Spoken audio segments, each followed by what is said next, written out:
Hey everybody, welcome once again to the Wrestling Inc. podcast. I'm Glenn Rubenstein. Tonight we'll be talking about Monday Night Raw for March 20th, 2017 on the road to WrestleMania. Also be talking about the other happenings in the world of the WWE this week. Joining me as always, Wrestling Inc.'s own Raj Giri and Mr. Matt Morgan. Matt, how's it going, man? I'm doing good. How come I'm not Wrestling Inc.'s own? Well, because you are your own entity. That would almost like pigeonhole you to say, you belong to the world, man. You know, I mean, but if you want, sure, Wrestling Inc.'s own Matt Morgan. But see, that seems so limiting, so pigeonholing. Cool, man. So, what'd you think of Raw tonight? Me, I thought it served its purpose to move the matches forward that need to be moved forward. I just think it also keeps pointing a glaring arrow to these matches really aren't that good that we're about to get at Mania. I don't think, you know. Yeah, I mean the best matches are probably the undercard ones, like Neville and Austin Aries. That's going to be the best match of the night. Probably. Well, hopefully they get time. I could see them giving them like 5 minutes out there with how many matches they got on this card. You don't think they'll be in the pre-show and then give them some time? Even then, even the pre-shows, they usually kind of rush them. Damn. But we'll see. I mean, hopefully I'm wrong, but you usually with how many matches they got this year, we'll see. Yeah, one more Raw till Mania. Kind of crazy. So tonight was a night heavy on storytelling, as Matt alluded to, setting up everything where it's going for WrestleMania coming up. And yeah, we started the night off with Mick Foley going out there with index cards, tearing them up, and then saying what he really felt, only to have Stephanie come out and fire him moments later. Sami Zayn came out to his defense, and Steph put Sami in a match against Samoa Joe. So we knew Foley was leaving. Matt, did you like this way of Foley going out and sort of his faction, you know, coming to his defense and then getting punished throughout the evening? The others being emasculated, not so much, but you knew that's how it was going to go down with Mick being fired. You know, it was going to be her, you know, yelling "you're fired" and hitting her dad's tagline. But yeah, I mean, very predictable. I thought now Sami Zayn coming out to his defense was not predictable to me. I like the fire. I always like the fire Sami shows, and tonight he lit that crowd up. That was pretty good. Yeah, you know, I'd rather see Mick off of TV than seeing him emasculated by Stephanie every week. So, I'm fine with this. But man, the CM Punk chants and the chants tonight by this crowd, they were just going all night. When were they chanting CM Punk? During the Stephanie McMahon segment, during the Triple H segment. I think those were the two times. But overall I thought the segment was good though, and I like that Sami got in there, got a little got in the opening segment, and it led to a really good match between Samoa Joe and Sami. So I like this whole first. Actually, I thought the first hour was really good. It was solid. Yeah, I thought Sami and Joe were great. Now, Raj, have you heard anything more about that becoming a match at Mania or the storyline for the two of them going forward? I don't know if there is much of a storyline for them. Gotcha.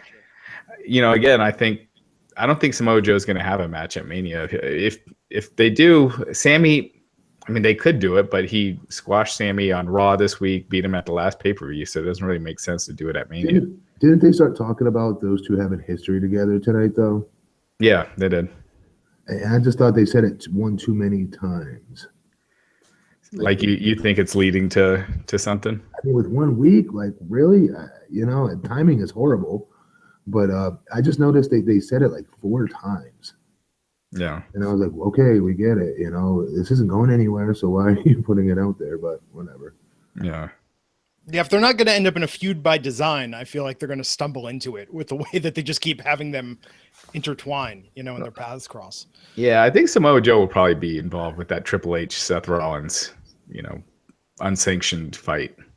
Yes. Interesting stipulations there, which we'll talk about in a bit. But Samoa Joe did beat Sami. So this being the second time we've seen them go, I mean, Matt, how do you think this compared to some of their past matches? Joe and Sami? Yeah. How many have they had? Well, they had the one at Fastlane, and I mean, then they had the ones at NXT last year. Oh, yeah, okay. And they had one on Raw, I think, as well. Well, they were in the tag also, and always going to be quality, always going to be great work. I still don't like to see Joe on the cell. I know he has to. I just don't think Joe is. If you're gonna, if I'm putting money into Samoa Joe and I'm investing equity into him, I'm not letting him sell. Not because he can't, but because he's worth more money as this unstoppable monster. And they don't have any unstoppable monsters. They've done it with Braun. They've done a good job with him. But yet again, he was on his ass tonight, wasn't he? So really, how unstoppable is he? They've got the Goldberg type monster I'm talking about that never gets knocked, you know. And you have that in Joe. You know, I just hate to see him on the cell ever. Yeah, and do you think that maybe they don't have plans for him to be that monster because this match did go so long? It was like 2-3 segments, and it was so competitive that maybe they don't see Samoa Joe as like, because they wouldn't have had Braun Strowman, you know, go this long with Sammy this early on in his push. Right. I do think this. I do think that as many times you hear people say that, oh, they pigeonhole their guys and you can't come up. Like I hear guys once they get released nowadays from WWE complaining how they were told from NXT day one they'll always be bottom of the card and this is where you'll fit in and you will never be able to work your way out of here, pretty much. I've heard guys say that. Now, that said, I don't buy that for a second because I think Samoa Joe will turn enough heads when the time is right, and they will try to redo him again. I guarantee you they will. Everybody will eventually be on board and say, okay, this guy is an animal. We need to let him be that animal. They'll all eventually see it. It's just one person right now not seeing it, and I guarantee you it's Vince. Yeah. I get the feeling sometimes just watching it that he sees Samoa Joe more in the Kevin Owens level as opposed to a Brock Lesnar. Sure. Level. Oh, I could see that for sure. I don't think it's too late to change it, though. I really don't. Yeah. So we went from that, speaking of which, to video hyping up Brock versus Goldberg. So they did that in 2 segments. We can sort of talk about the build there. You know, speaking of that one, I mean, Matt, are you excited for this? Are you excited to see Brock versus Goldberg if this is going to be the last go that they have? I think I'm excited what everyone else is excited about, what creatively they will have for these two. I think that's what we're all excited about. I don't think anybody's looking to see the bell ring and these guys go at it for 10 minutes. Yeah. Nobody wants to see, you know, no sell tackle spots for 10 minutes.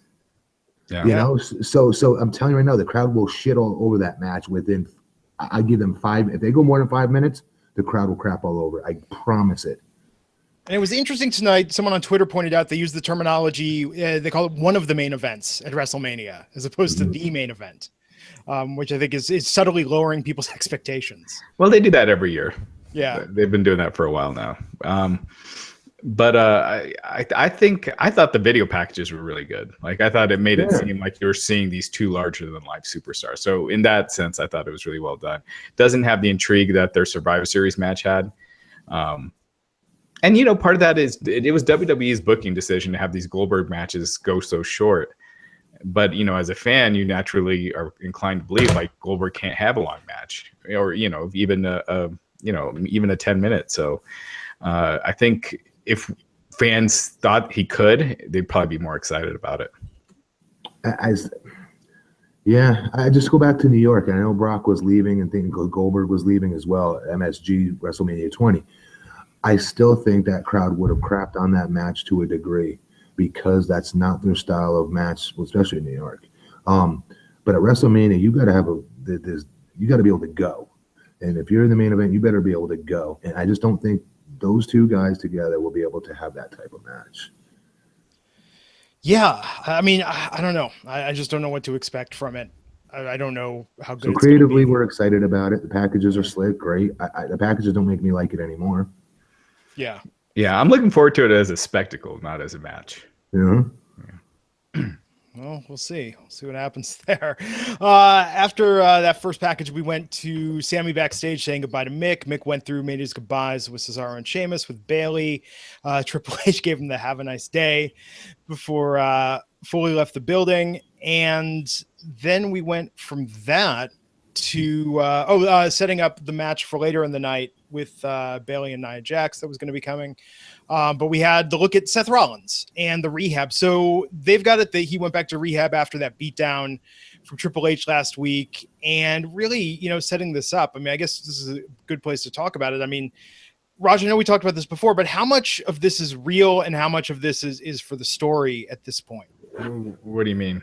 Well, with everything that's going on with Rollins, right? I mean, they have the stipulation he's going to like sign a waiver that says basically he shouldn't wrestle. Well, he's obviously not really signing a waiver. Yeah, I'm aware of that. But what I'm saying is, how bad's his knee actually? Yeah, it's bad enough that he hasn't been able to wrestle since he got injured. Is he really 6 months away? He wants to know as well. No, but I'm guessing he's probably a few weeks out after WrestleMania. So I think they're doing this so they could have a no DQ match, so they could use a lot of smoke and mirrors, a lot of chairs, a lot of brawling, stuff that where he doesn't have to use too much high flying, too much acrobatic ability, and to get around it. Gotcha. Yeah, I mean, to me, just what's strange about it is now that we live in this era where wrestlers are so injury prone, to have them using something like this for a storyline. Well, they have no choice. He really was injured. I mean, you can't get around it, and during the season. So, and here's a good example of when not to use. Like they're up Kevin Wilkes at what, because he's a legitimate, like, phenomenal sports doctor. He's the man as far as trainers go, as far as rehab goes. That said, here's a situation where I don't care how good he is, you don't put him on TV if that's the best that you're able to get. That absolutely sucked. Yeah. I did, and like the last sentence, like he kind of like whispered, probably WrestleMania.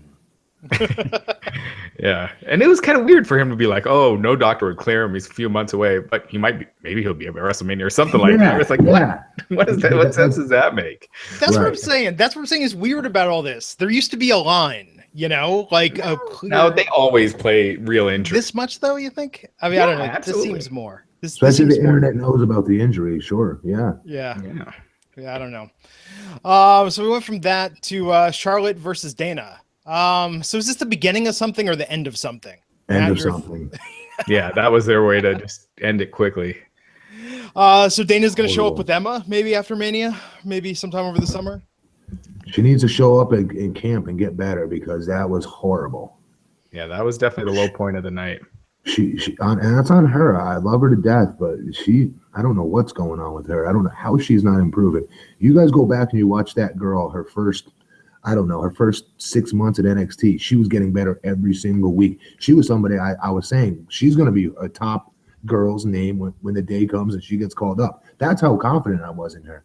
And then now she's been up on Raw. I don't know what's going on. I don't know if she's inside her head. I don't know what's up.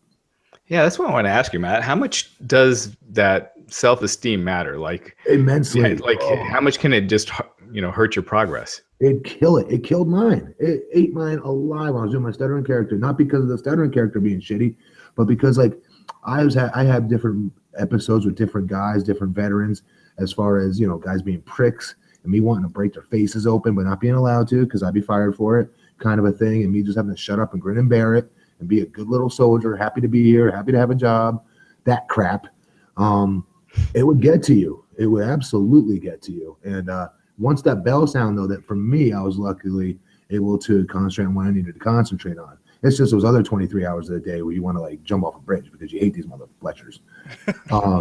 But with her, I don't know. Girls are different, their type of dramas could be much, much different as far as how girls treat them, and it could be a little bit nastier, a little bit more catty. I'm not saying that's happening to her, but something's going on, that's for sure, because she is not only not getting better, she's actually getting worse. Yeah. Well, I mean, what you alluded to there, I mean, so what's the environment like in developmental as opposed to the main roster? I mean, do you feel supported when you need to work on something on the main roster, or do you feel more scrutinized? You're a big fish in a small pond. Yeah. You're there to improve. Now, once you're up on the main roster, I can only speak from experience, my own experience. You have certain veterans that want to help you out and act like they want to help you out, then go behind your back and talk smack and like, oh, he's not ready yet, or she's not ready yet, they're too green yet. Meanwhile, to your face, like, great job, good. Oh, that was awesome. Yeah, I went and told Vince that you were coming along great. Meanwhile, they're the first to stab you in the back. Big Show. Well, he's threatened, man. I mean, you're it's a big fat, guy. lazy slob, but I digress. So yeah, that match was something. But I truly think get Dana with Emma, and I think they were great as a duo in NXT. Towards the end there. So I think that might put her back in her comfort zone. I've never thought Dana worked that well with the Charlotte. She's a stud athlete. This is a world-class athlete, Yeah. So something's up. Yeah. So we went from that to teasing the no DQ with Nia and Bailey to put Nia to make it a fatal four-way at Mania. But after that, we had Jericho with the special edition of the highlight reel talking about the real Kevin Owens, going into his past all the time. The pictures of him being a fan of Jericho, even sharing some of their DMs when Owens joined the main roster. And really just doing this very long promo against Owens, building up their match for Mania for the U.S. title, ending with Samoa Joe appearing, and then when Jericho was distracted, Owens attacking him from behind. So, Matt, what did you make of this angle? And did you see this when you were there about them incorporating more and more, like, because you guys, I mean, you were there at the, still at the front end of that era of guys coming up that grew up as fans, Sure. What's that? Yeah, sure. Yeah, I mean, so what did you find? What did you think of that tonight? I mean, how that was incorporated into the storyline? I think it's cool as a fan. If I saw that, like, wow, that's awesome. This dude was a lifelong fan. He's living his dream. How inspiring is that? If he can do it, I could do it, kind of a thing. Yeah. Okay, so that's kind of baby faces when you think about it. Mm-hmm. Two, I can also see it as, when he's talking about him living in his mom's basement and making fun of him, he's thumbing his nose down a little bit at the fans in a way, right? Like, he's making fun of him for being a mark. And it is funny for us that talk the jargon and understand the context, but to the general masses, it made Kevin look like a scrub. Do you know what I'm saying, man? Look like, to me, it did. I don't know. I see both sides of it. I don't know. I don't necessarily think just because you have something means you have to use it. Just because it was real at one point. Yeah. I took it as, because the thing I was worried about is I thought they were going to bring out like a midget or, someone grossly, obese, when they're talking about the real Kevin Owens, when they do the comedy that, they've done in the past. And that's what I was worried that they were going to do and do something that would make him look really bad. So I like that what this was instead Jericho's talking about how much Owens respected him. And he did take a couple pot shots, but overall it seemed more like he knows that Owens really respected him. And yeah, I guess it didn't really go from there, but so I like that they went that way as opposed to some comedy, cheesy comedy way. That was a good promo, though. I mean, Jericho really had the audience on his side. I mean, that face turn is just locked in, and I think it's going to be a great match at Mania. Yeah, that's one of the ones I'd pay to watch. So I think that'll be really good. And so we came from that, right? Really solid start to the show. The crowd was really into it, minus a few of those stray chants at Steph during that beginning segment. But then we had TJ Perkins versus Brian Kendrick. This was a very short match with the crowd being with it seemed like most of the way, but Brian Kendrick then winning and calling out Akira Tozawa, setting up their storyline from there. But I don't know, did you feel like this kept the momentum going, Matt? Throughout the show, you mean? Yeah. Or was this a down spot for you? I don't necessarily know if it did. Sometimes I don't know if we should be listening to the fans in an arena. Yeah. You know what I mean? As far as if you're looking at this on paper, this made sense where they put this. If you really think about it, it was short, it was sweet, it's succinct. They got the cruiserweights out there, if you will. So if I'm writing this show and it's all about WrestleMania build-up, but we've got to get some action in here right now because we've done too much storytelling. It made sense. See, I felt like this shouldn't have even been on the show just because we're 2 weeks from WrestleMania. These guys aren't on the card. But they needed action. That was time that should. What's that? They needed physical action. When you're writing out a show and you're blocking out the times, you can't just have Vince Russo would have a hard on for this, I'm sure, but the rest of us wouldn't. No, which is not storyline. Just because it's going in the Mania, we need to see action. There needs to be matches. Right. So you could have Neville face another cruiserweight, or have Neville face Brian Kendrick, or or TJ Perkins. So at least it's giving momentum to someone heading into WrestleMania that has a match. Okay. You know what I mean? But did Neville not come out tonight? What's that? Did Neville not come out at all tonight? He just did at the end of that Austin Aries match. Okay. Yeah. But so I thought it just, when you're doing all this build and then it just takes a left turn for a little bit. So and this match was so short. It was like a 2 minutes max, and it was clean. So I don't know. Yeah. I don't think it does any favors for the division. So if that didn't lose the crowd, it seemed like the next one did, the no DQ match versus Nia Jax versus Bayley. Okay, so I mean, yeah, the crowd was just being shitty. Pardon my language, but I mean, between the wave, all the yelling, the chanting, all of that. But I thought this was an okay match otherwise. I mean, Matt, what did you think of it? Again, out of context, I thought it was good. Yeah. Sometimes it's hard to ignore the fans. You know, it's they can be frustrating. You know, try work in front of them. You know, but it is what it was. I honestly, this is one of those matches. As hard as the two girls worked, I probably would have fast forwarded through it. Honestly. Yeah, I thought this was one of Nia's best matches since she's been on the main roster. But yeah, the crowd was just not into it at all, and they never gave it a chance. It reminded me of the Bayley Sasha Banks match from a couple of weeks ago on Raw, which was kind of the same thing where they never allowed it to get going. Yeah. And I think, was it you, Glenn, that point? Oh, no, I think Chris, who does our Twitter, he pointed out that if it's a no DQ, wouldn't it have made sense for Charlotte and Sasha Banks to interfere in this match and take Nia out, since she's the most dangerous person? They don't want her in the WrestleMania match. So, but logic aside, I thought the match was good. Hurt by the crowd. The crowd, I guess, it looked like someone got kicked out. I guess someone tweeted us that one person, that like some people on the floor were chanting they had ringside seats, so all the other people behind them started chanting assholes, and so it kind of went from there. And then they started doing the wave. You know. That's a weird chant. Like, I know you could see me here sitting at ringside. In case you didn't notice, I'm sitting at ringside. It's Brooklyn. Yeah, I guess. I mean, it's just, we compare that to every other match Bayley has had in that venue, and tonight it was like Bizarro World. Yeah. You know, very strange. But yeah, Nia won and earned her place in making it a fatal 4-way in Mania. That was, yeah, well, it is what it is. It was just very strange. It was a very strange turn tonight. And I absolutely agree with Chris's observation. There should have been interference in that. It just makes sense from a storytelling point of view. After that, we got the Women's History Month video on Mae Young. And then the tease the next segment when we came back, Michael Cole with Triple H. So, yeah, this set up the stipulation. Triple H is facing Rollins in a non-sanctioned match at WrestleMania. Rollins is going to sign something next week saying that even though the doctors have told him not to compete, he shouldn't compete. He's not cleared to compete. If he signs something, he should compete.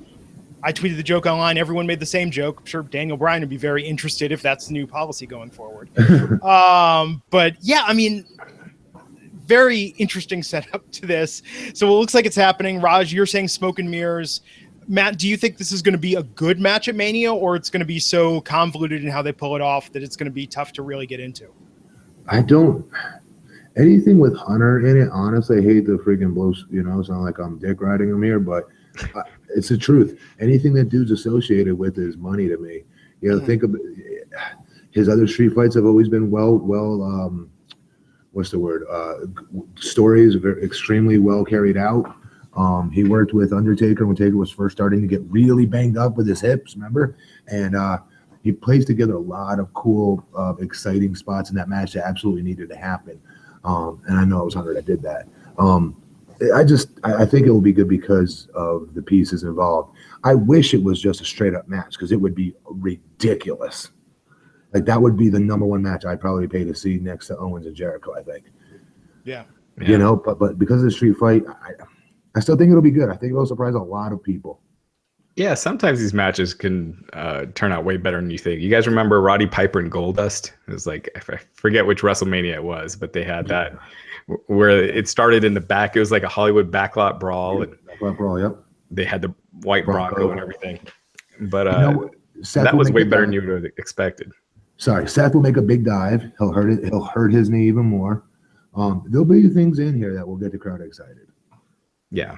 I think it'll be good. And to exactly what you said with Triple H won't let it be bad. Nope. Mm-hmm. WrestleMania 12, everyone's pointing out in the chat. That was Goldust versus Piper.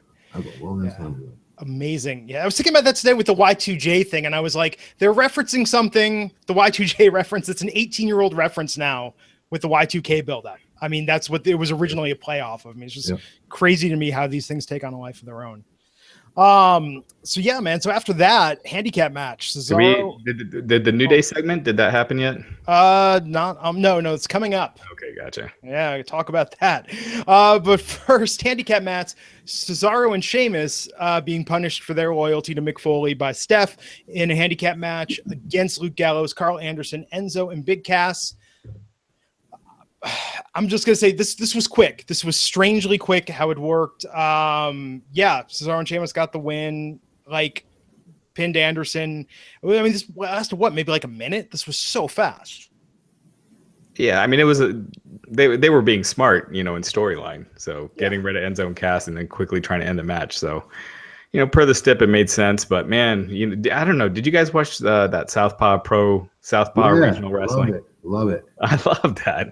And I thought Gallows and Anderson, Cena was just off the hook. And I thought Gallows and Anderson were great. And just seeing them, they just seem like, they could do so much more with them. And then seeing this. And this did not do anything for me as far as making me want to watch this match at WrestleMania. That stuff from Southpaw that you see Luke Gallows do, he does every day in the locker room. He's got a bunch of characters. But Tex Ferguson's his main one. He's hilarious. Like, he's at a whole different level. I've never seen any locker room that he's been in where everyone's not on the ground laughing. He is, I'm telling you right now, he's genuinely probably the funniest guy I've met in the business. Wow. And many guys will tell you the same thing. Yeah, I've heard that. I've heard that about him, and I wish that could come out more, on his on-screen. And I'm sure he's not allowed to. Right. Sex Tex Ferguson is probably not very PG, but.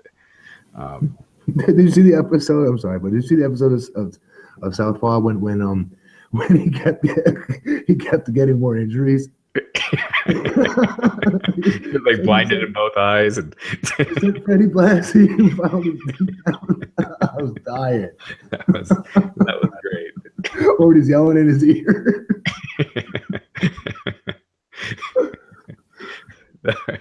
Yeah. So, anyways, after seeing that, it was just, I just think there's so much more they could do with those guys. Yeah, it was weird, right? Because last summer they were doing the beat up John Cena thing. They let them do some promos that were pretty funny. And then they started putting them in those skits, all that crap with Old Day. I feel like maybe the writers started writing for him and it screwed up the humor. I don't know. Oh, I'm sure. I'm positive that's what it is. Yeah, it's very strange. Because when you got to be funny with what's written for you, it's very different than bringing out your own sense of humor. It is. Yeah. So yeah, after that, so after that, the New Day segment.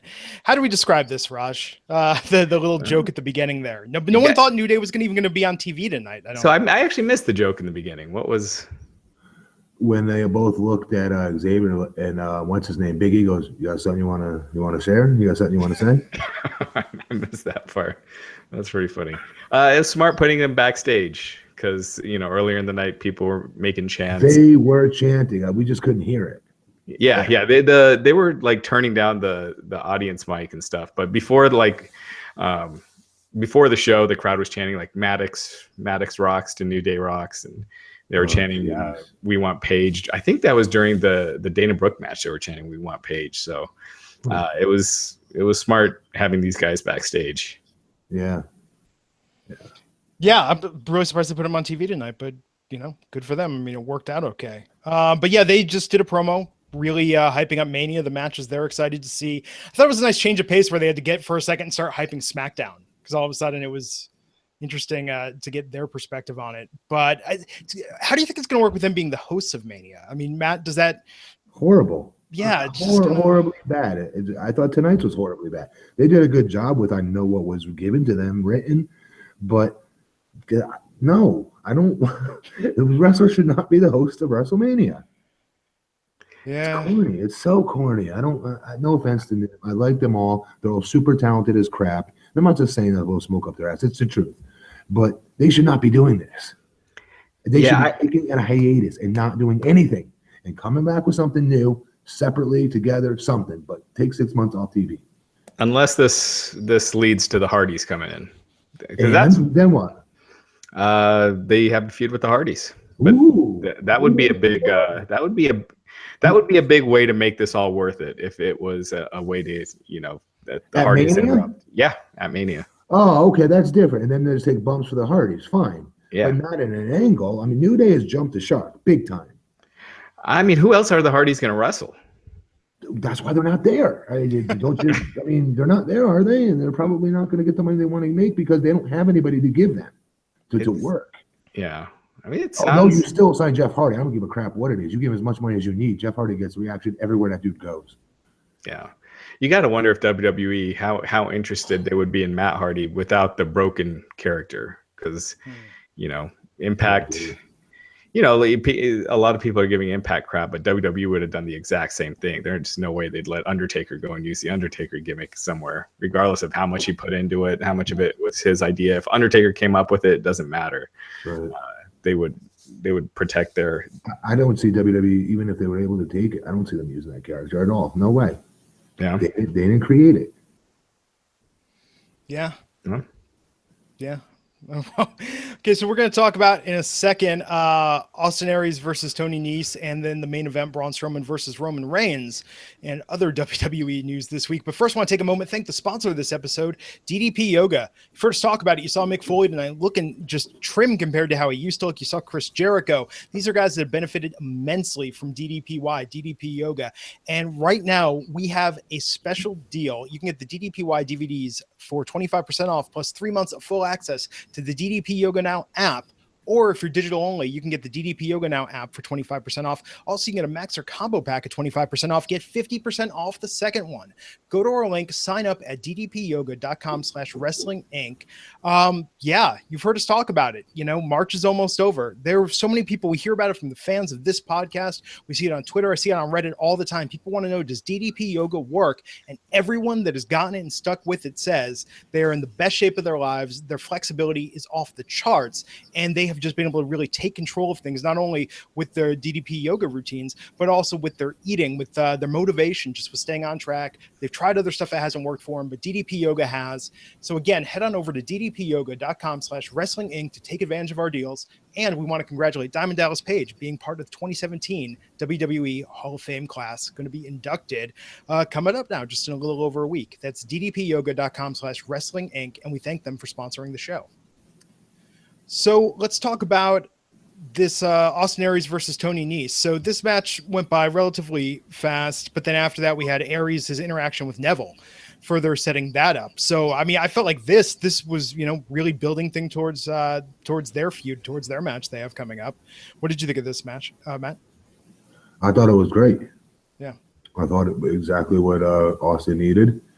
And again, I think this is the most exciting match on the Mania card.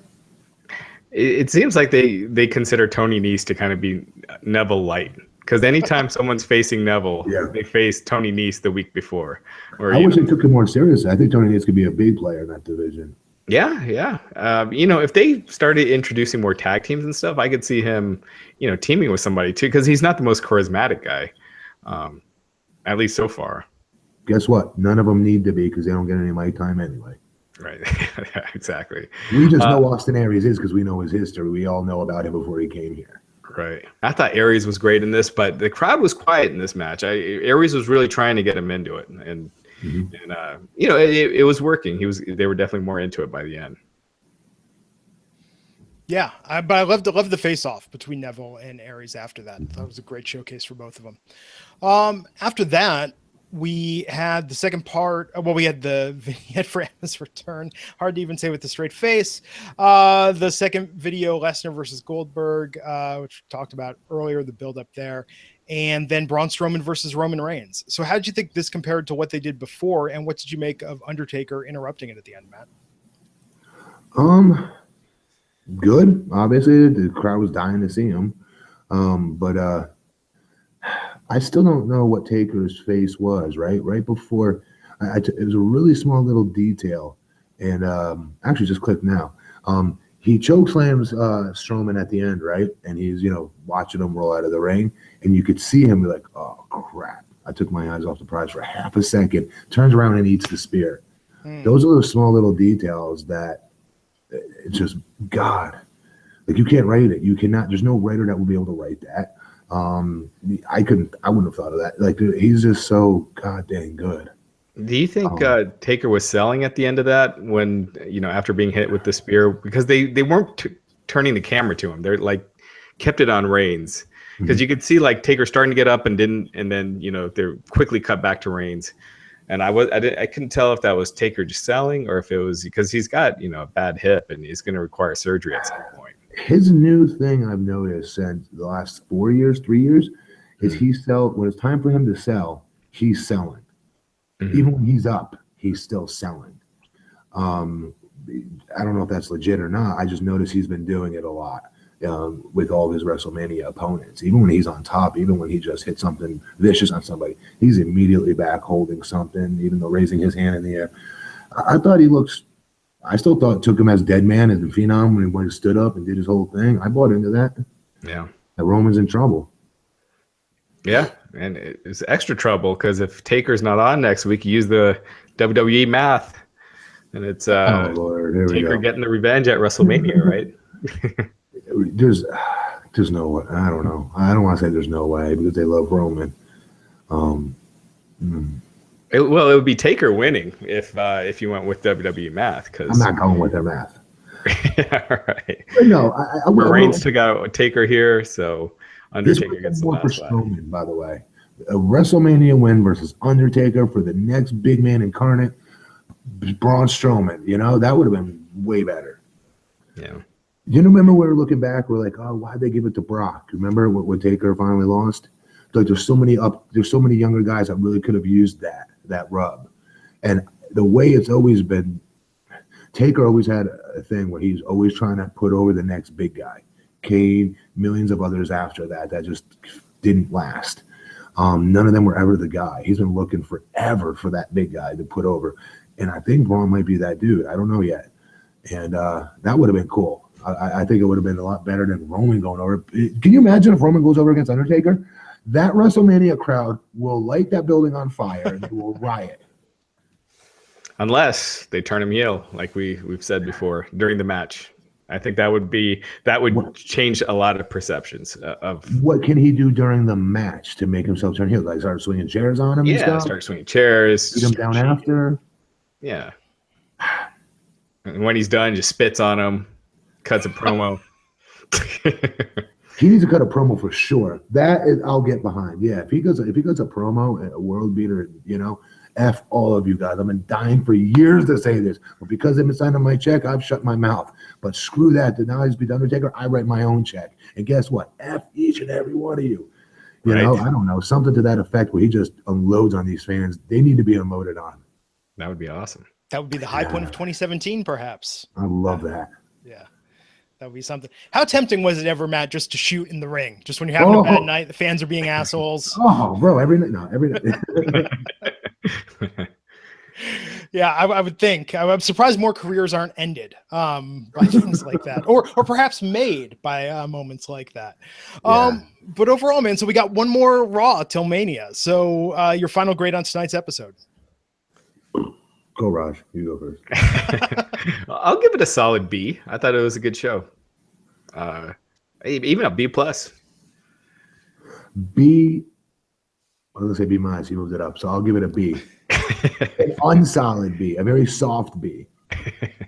Yeah, I'll tell you, with the exception of that Perkins Kendrick match, everything tonight built into Mania, right? I mean, it seems like every single match. Oh, Charlotte and Dana, but that says something else up. But yeah, with the exception of those two. And Samoa Joe and Sammy didn't really, but we shouldn't be praising them for that. That should be an automatic thing. Yeah. They're about to take a lot of people's money in 2 weeks' time. You know? Yeah, they're gonna be having a big week. Yeah, we'll see. So, Raj, what else happened in the WWE this week? I'm sorry. Delete your stuff off of iCloud. The stuff with Paige. It's man, I feel bad for her because ultimately, whether people are saying, well, you shouldn't be keeping that stuff on your phone or online. Ultimately, it's never meant to get hacked, and it's your personal private property. So it really sucks because some of that stuff was really it was really embarrassing when it's leaked. But Yeah, obviously, I don't think WWE is going to do anything. It would make sense. What's that? They can't. It'd be such a double standard if they did. Right, exactly. Especially with Xavier Woods was on, because you couldn't do something to Paige and not to Xavier. Plus, Paige is the victim here because she was stolen from and humiliated, and this is probably the lowest point of her life. With what's going on. So it really sucks for her. But I think WWE they need to really push this social media sensitivity training and telling people not to keep that stuff on your phones and make sure if you have videos like that it's very best to get rid of it completely. But they do if you want to keep it very private and safe or something. There's no. It is what it is. They have those classes, especially there, especially at NXT. They do have these type of classes, and we all know this. Me, you, everybody that's human that has a phone knows this.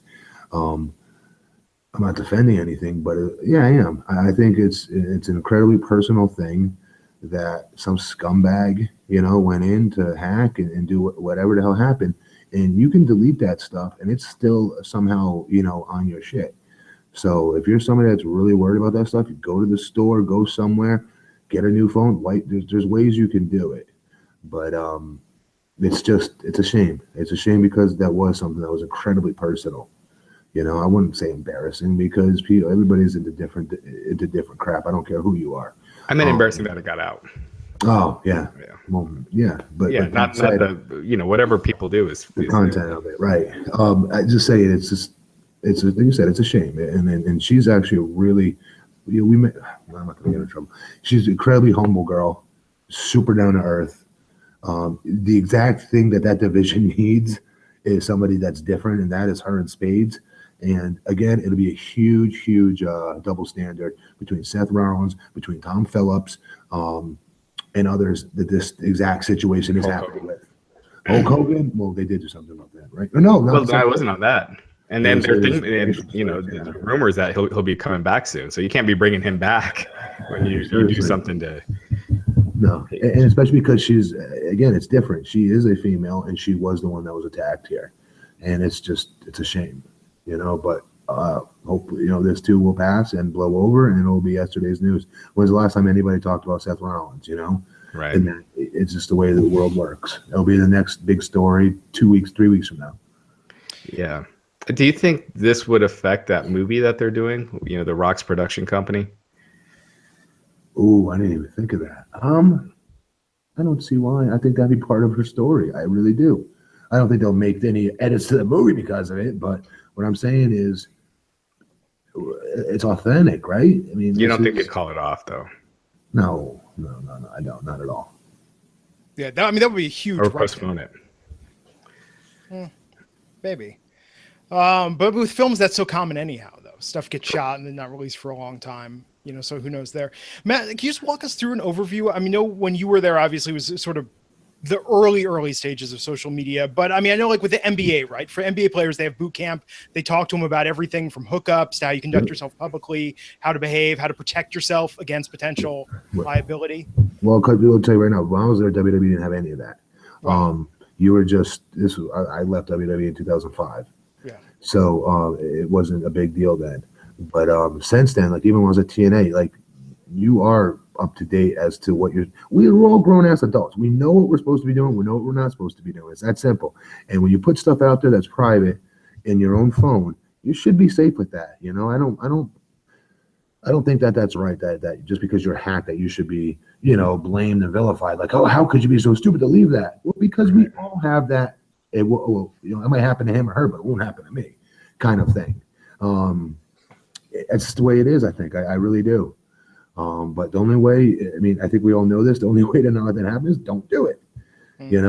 But sometimes it's not that simple. She's young. She's away on the road. There's a million different things as to why. The whys and the what doesn't matter. It's the shadiness and the scumminess of the scumbag that went in there and tried to do that to a young girl like that.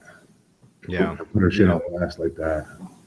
And hopefully he gets caught because there are some stiff penalties when the hacker that did it in 2014 got 18 months in prison. So This definitely was hacked, right? This wasn't Brad Maddox trying to get himself over, correct? I mean, no one knows for sure. Oh, we don't know that yet? Okay. No, but there appear to be other wrestlers who were hacked as well. The photos are out. They're not confirmed.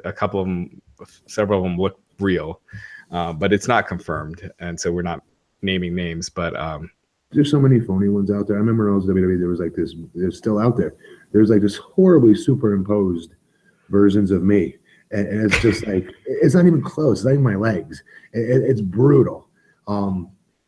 So that not everything is going to be legit just because there's so many people out there that are getting popped. Right now is the time where people are going to make a crap load of fakes and try to act like it's the real thing because of this. Yeah, it's yeah, exactly. No matter how real something looks, you'd be surprised what an awesome Photoshop job can do. So especially today, yeah. Yeah. Well, the speculation from a lot of this, how it happened, is actually something that iCloud has patched, but that these might have been caught up in what went on a year ago. That exploit, people were saying, because of when the photos or videos were taken. I guess it used to be that if you got control of someone's iCloud account, it used to be easy to get into and basically retrieve backups. Well, she was able to do this. She was the NXT Divas champion when it happened. So that would have been like 3 years ago. Yeah. So Apple has updated their security a lot since then. Yeah. So, but it's crazy, man. I think Brad Maddox, his Twitter was hacked too. If you went to it, I don't know if you still go to it, but it was Brad Maddox is WWE was his Twitter handle, and it had photos from the video. So crazy time we're living in, man. So anything else that happened in the past week probably got overshadowed by that, but anything else up, Raj, that we should talk about? Well, there is one more thing. Dave Meltzer reported in the latest Wrestling Observer newsletter that the plan for WrestleMania next year is Brock Lesnar versus Roman Reigns, with Roman Reigns going over. They already have it mapped out. That's where they want to go. So I'm sure Matt's probably going to be thrilled. So unless there's a heel turn, then I will be thrilled. Yeah. But now apparently he's saying that they want to still build him as the next John Cena. John Cena's kind of part-time schedule. Guess what? There was a period where John Cena was actually over as a babyface. That's the ingredient they seem to keep missing with Roman here. Yeah, you know what I mean? John was crazy over, throw the babies in the air, over as a babyface. Yeah. That is a point that's often overlooked. For years. I'm telling you, oh my god! No, Cena was awesome back in the day. Like, I mean, he's still great, and his matches are great, and his promos when he wants to, he can just go. But you look at the stuff he did with Kurt Angle back in the day, and like I can still watch their hip hop battle. Like, it's hilarious. It was hilarious. Even Chain Gang Cena was good. You know, still over with the crowd, big time. Yeah, until they started changing his character for kids. I think that's. He was just fantastic. Yep. Yeah, man. And I think that's the thing, right? I mean, Cena was original at the time when he first came out. And I think that's the thing. I think with Roman, people felt like they were trying to make him go down that path. I think it has to happen more organically than that. But they keep, like, the report right here, verbatimly, he just said that was it Meltzer's reporting that WWE is saying they're going with Roman Reigns as their John Cena. So, like, it's getting out there again. Yeah. That has to be our guy. Like, this is the antithesis of what they should be doing. Right. It's very strange. We don't like that. We don't want to hear that. Yeah. But these things change, though. I mean, don't we hear one of these stories about, like, oh, Roman's going to get this monster push? And he has. Well, he has for like 10 years now. Yeah, it's true. But I keep thinking it would be worse if there wasn't a backlash to the rumors. You know, I feel like this is them actually toning it down. I will say this tonight, though, when he lifted up Braun for the Samoan drop, it was like, man, okay, like that was impressive. I thought that he got Braun up like that. You know, I thought that was a good moment for Roman tonight. You sound like his mom. You sound like his mom on his F- report card going, but you spelled your name right, Roman. Well, you know what's right? I tweeted it because it's like, I was like, whoa, that legit makes Roman look strong. Because that's always the joke on the internet, got to make Roman look strong. I was like, Roman actually looks really freaking strong there. Matt would have gotten him up on the first try, right? No, that's where I was going with this. Yeah. Just saying, did it to Big Show, but who cares? Right.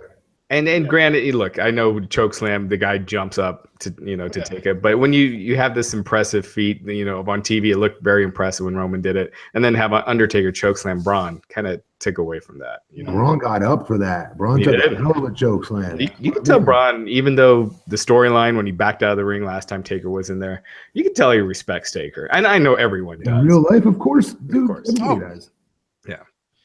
Yeah. Even DDP. What do you mean even DDP? What do you mean?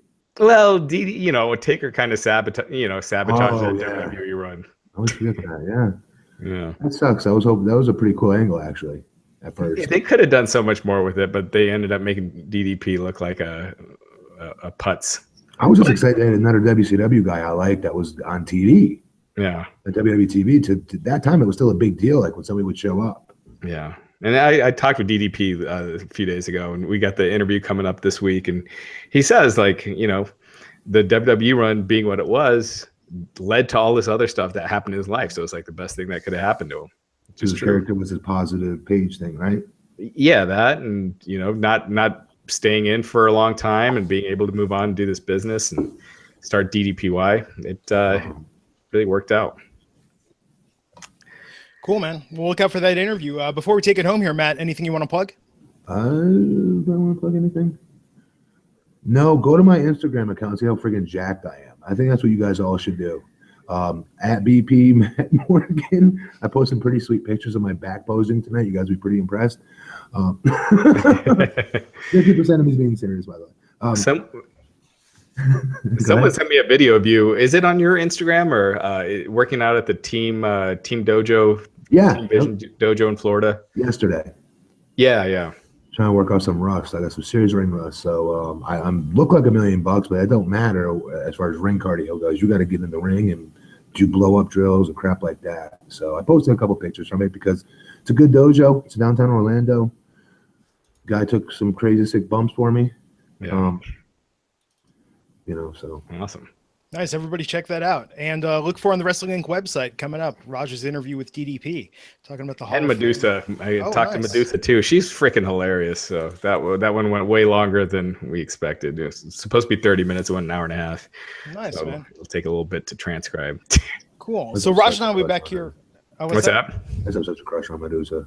Oh, yeah, shit. Yeah, I did too. So it's always kind of weird talking to someone that you used to have a crush on when you were younger. Yep. Nice.